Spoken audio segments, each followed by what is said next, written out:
quero voltar a falar sobre as condições dos presídios e das penitenciárias aqui do estado. E é uma vergonha, uma ONG fez o levantamento e mostrou tudo que você está vendo aí, o que a gente já sabe que acompanha aqui no Balanço Geral. Eu volto aqui ao vivo com o Eduardo Moura. Pois é, meu amigo Esteves, essa ONG aí, a Human Rights Watch, só traduzindo mais ou menos, fica observador dos direitos humanos, fez um relatório completo. Mas antes de falar desse relatório, a gente tem uma denúncia que foi exclusiva do Balanço Geral, que fala de um dos presídios. É um hospital psiquiátrico, mas é um presídio. Ele trata de pessoas que infringiram a lei, mas que têm problemas psiquiátricos. E esse hospital, que tem que ter segurança, ele está com um problema há 20 dias, que é do queixo cair. Você já imaginou um presídio sem muro? Pois é, um dos muros desse presídio caiu há 20 dias e até agora nada foi feito. Nossa equipe foi até o local para fazer uma reportagem exclusiva sobre esse problema e acabou ouvindo outras denúncias de superlotação e também de condições desses detentos lá dentro do presídio. Reportagem de Renata Gorga e a gente vê agora. Vamos lá. O Hospital de Custódia e Tratamento Psiquiátrico de Pernambuco fica em Itamaracá e conta com 538 pacientes, apesar da capacidade para 372 pessoas, entre homens e mulheres.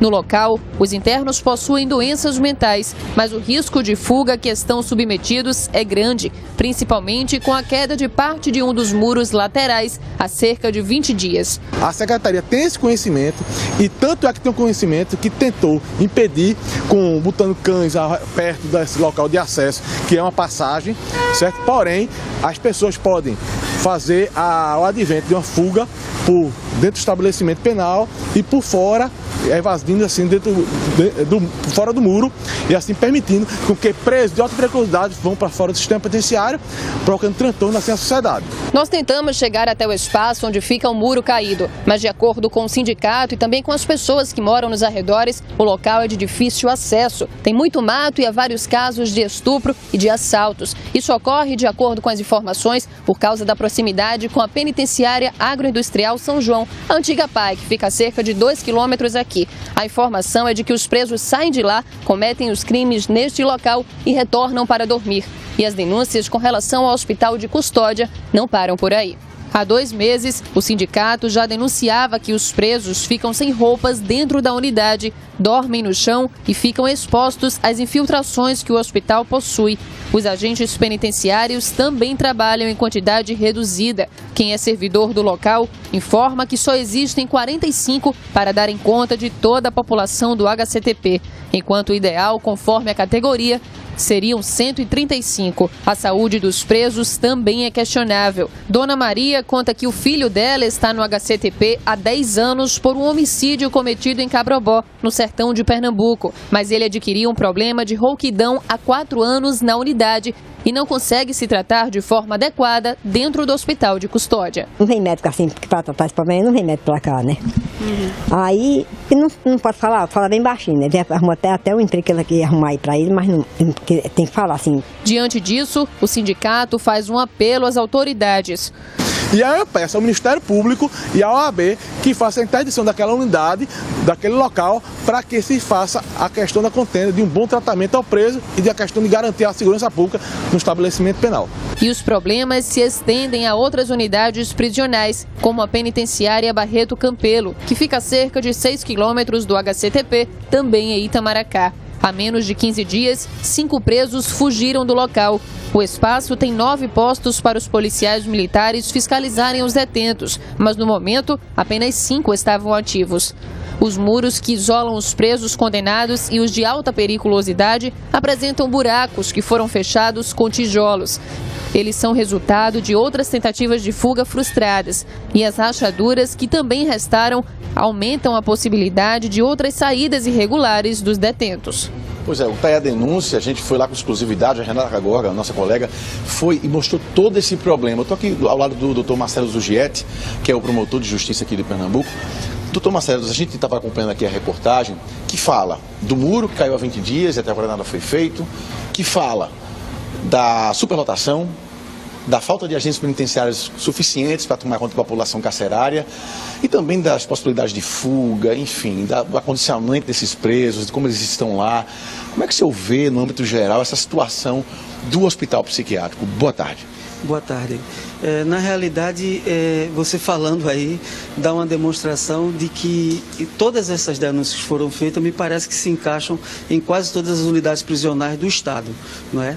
E no que diz respeito ao HCTP, que é um hospital de custódia e tratamento psiquiátrico, o que a gente percebe é que tem sido apenas, historicamente, um hospital, um presídio comum, quando lá, na verdade, são acondicionadas aquelas pessoas que têm transtorno mental e que praticaram um delito e receberam uma medida de segurança. Esse hospital de custódia e tratamento psiquiátrico, ele afeta a 21ª Promotoria de Execução Penal, e eu tenho visto a doutora Irene, a promotora doutora Irene, fazer um trabalho bastante expressivo nesse sentido. Mas é preciso que o Estado ele tenha um olhar para aquele hospital, o olhar que a Lei 10.216 de 2001, que é a lei antimanicomial, apresenta, ou seja, tratar aquela situação, a situação daqueles internados como uma situação de saúde pública, uma questão de saúde pública e não apenas de segurança pública. E envolver os municípios. Você vê que aquela senhora falou de Cabrobó, não é? Essa pessoa que estava presa ali, segregada ali naquelas condições há 10 anos, poderia estar em Cabrobó, sendo tratada pela rede de saúde mental daquele município, não é? Nos moldes do que a lei antimanicomial prescreve. Então, aquela situação específica do HCTP, inclusive, tem sido tema lá das reuniões do Conselho Nacional de Política Criminal e Penitenciária, e daí porque a denúncia, de certo modo, me interessa, sim, para que a gente possa, então, modificar essa filosofia. A filosofia de tratamento daqueles cerca de 500 internados, deve ser, sem dúvida, diferente da filosofia que se encarcera uma pessoa comum. Aquele internado, aquele é um paciente e, como tal, deve ser tratado. E como nós não temos prisão perpétua, a medida de segurança também não pode se eternizar. Doutor, com relação especificamente a essa história do muro, que chama muita atenção isso, né? Uhum. É um hospital, mas também tem detentos ali dentro. Uhum. Esse muro caiu há 20 dias e nada foi feito. Como é que a promotoria pode interferir nessa história? Como é que ela pode interferir para que esse muro seja reconstruído o mais rápido possível e para que essas condições de acondicionamento desses detentos, desses pacientes, como o senhor chama, possa mudar, possa melhorar? Bem, a questão sem dúvida, com o furo que vocês estão dando agora, com a denúncia da queda desse muro já há alguns dias, certamente a promotoria competente, a doutora Irene, deve, sem dúvida nenhuma, formular uma medida para que isso seja providenciado o mais breve possível. Eu acho até que isso deve ser uma prioridade. Como deve ser o sistema prisional, deve ser uma prioridade para o Estado, de uma forma geral, para que a gente possa evitar, inclusive, não apenas o maltrato, o tratamento indigno ao reeducando, mas também no que diz respeito ao Hospital de Custódia e Tratamento Psiquiátrico, a própria segurança da população e dos próprios internos. Hugo, só para o pessoal de casa ter a noção, a gente recebeu aqui uma resposta da SERES, que é a Secretaria de Ressocialização do Estado, sobre a questão do muro. E a SERES informa aqui que foi iniciado um levantamento de custos, quer dizer, vão levantar os custos ainda, para depois iniciar o processo licitatório, para depois que esse processo licitatório acontecer e tiver um vencedor, iniciar a reconstrução do muro. Então, quer dizer, vai demorar um pouco aí para esse muro subir, infelizmente. Hugo, é com você. Bom, eu quero falar também aqui para o telespectador do Balanço Geral que está chegando agora sobre o alto índice de tuberculose e AIDS nos presídios. Preocupante isso também.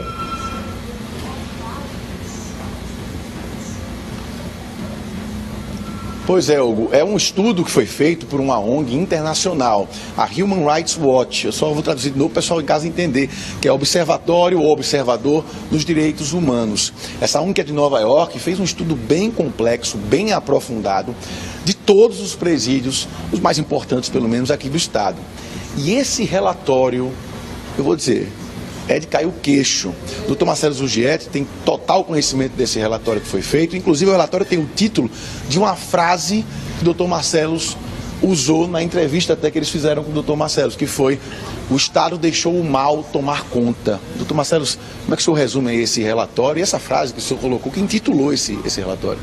Bem, Hugo, para te responder assim diretamente e a todos, na verdade o relatório da Human Rights Watch, o Observatório de Direitos Humanos, ele tem uma importância grande porque na verdade nos faz constatar ainda mais a falência do modelo e da filosofia que é empregada no Estado e no Brasil todo, no sistema carcerário.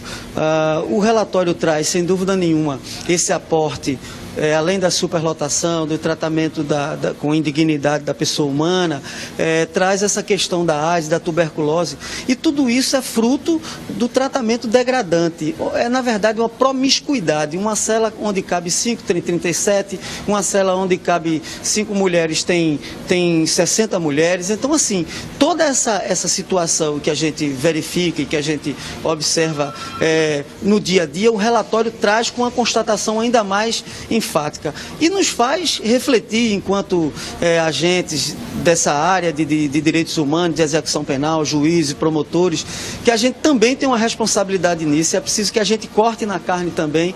A gente sabe que o executivo peca e não tem priorizado o sistema prisional, isso historicamente, apesar do governo do Estado ter decretado estado de emergência no início do ano, até agora não acelerou nenhuma das medidas, mas é preciso também que tanto o Judiciário quanto o Ministério Público, quanto outros atores dessa cena, possam colaborar. E a colaboração maior que eu acho que a gente pode dar para diminuir a superlotação é a ênfase nas alternativas penais, nas penas alternativas, a necessidade de mais agentes penitenciários, porque o Estado, quando eu disse o Estado não toma conta, quis dizer exatamente isso, é que o Estado não está dentro das unidades prisionais. Então é importante que, para diminuir esse tratamento e essa situação degradante, que a gente tenha o Estado realmente tomando conta das unidades prisionais. Só peço licença aqui, porque é o seguinte, o pessoal de casa deve estar curioso. Que relatório é esse?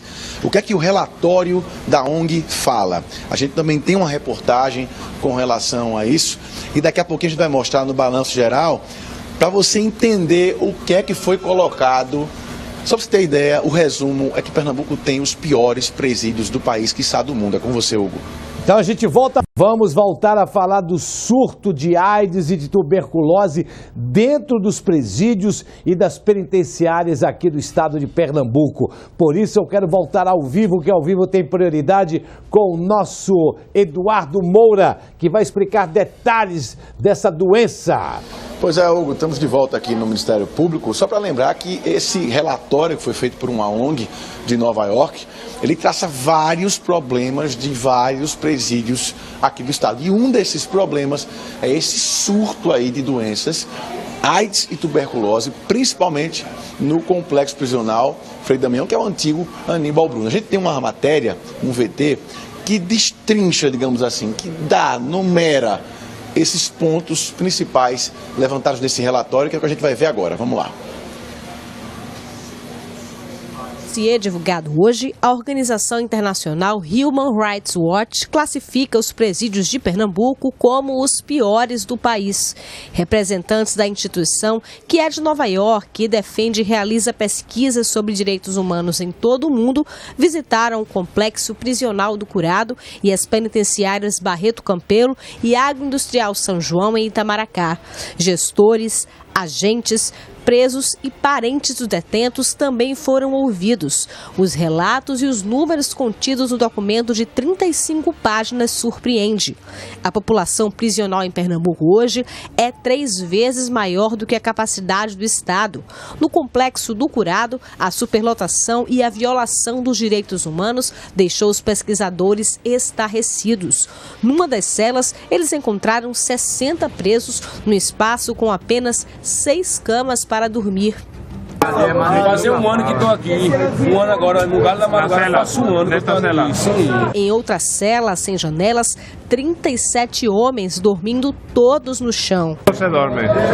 Quando eu durmo, sim. Aqui, ó. Dorme aqui, ele estava deitado aqui nesse estado. Fica esse lençol aí. Aí aqui fora outro, dorme outro aqui, dorme outro aqui na porta do dia. Em uma das penitenciárias visitadas, havia 2.300 presos, mas a capacidade era de apenas 500. Centenas deles dividindo apenas 3 vasos sanitários. A água para beber, tomar banho e dar descarga no banheiro vem de torneiras no pátio da unidade.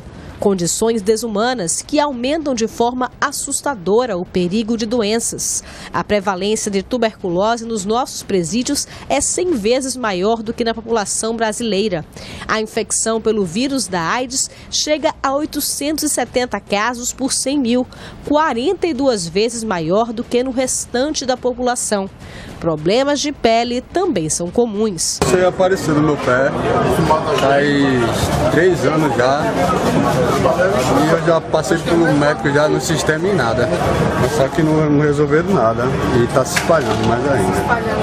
Tá tomando conta do meu pé. Pega tuberculose, pega doença no corpo, pega germe, tudo que esse chão aí é podre, né? Que a turma mija no chão e tudo aí.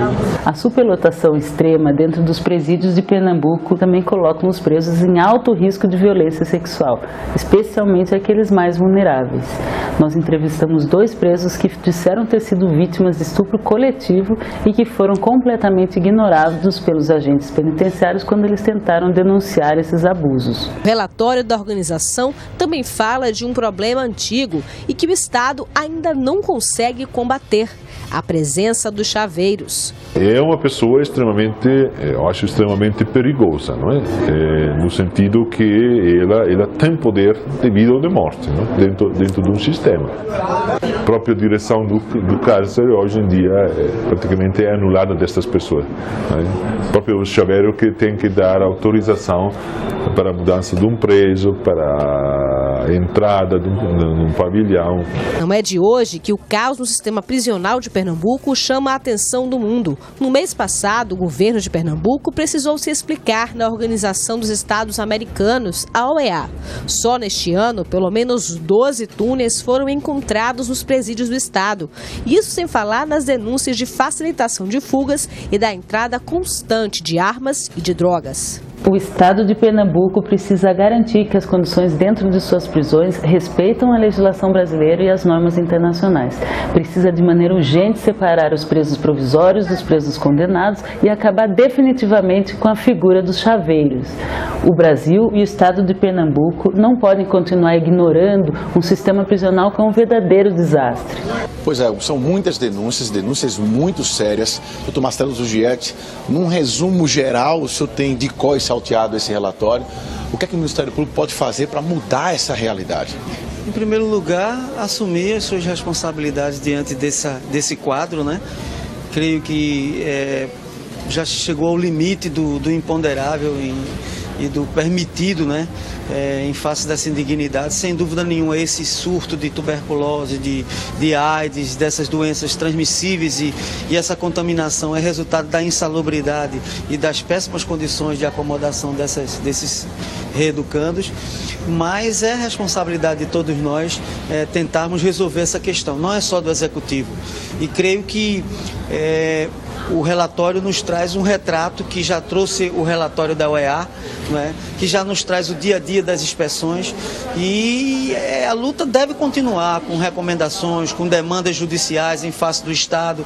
Nós temos uma situação agora em Palmares, que eu estou te dando aqui em primeira mão, que a gente vai hoje à tarde requisitar do Estado, no prazo de 3 dias, a retirada de 250 presos de Palmares, porque a capacidade lá é 74 reeducandos, tem 739 para ser mais exato, ou seja, 10 vezes mais, 1%, né? 1% a mais. Então, nessa condição de acomodação e de segregação, evidentemente que não tem a menor possibilidade de se evitar esse tipo de contaminação dessas doenças e outras situações mais, como a própria necessidade de separação dos presos. A presidente Dilma, agora há pouco, no dia 6 de outubro, publicou uma legislação nova que ratifica a lei de execução penal no sentido de que o joio seja separado do trigo, ou seja, o preso primário de bons antecedentes seja separado daquele reincidente, aquele que cometeu crime hediondo seja separado do que não cometeu crime hediondo. Isso tudo que já era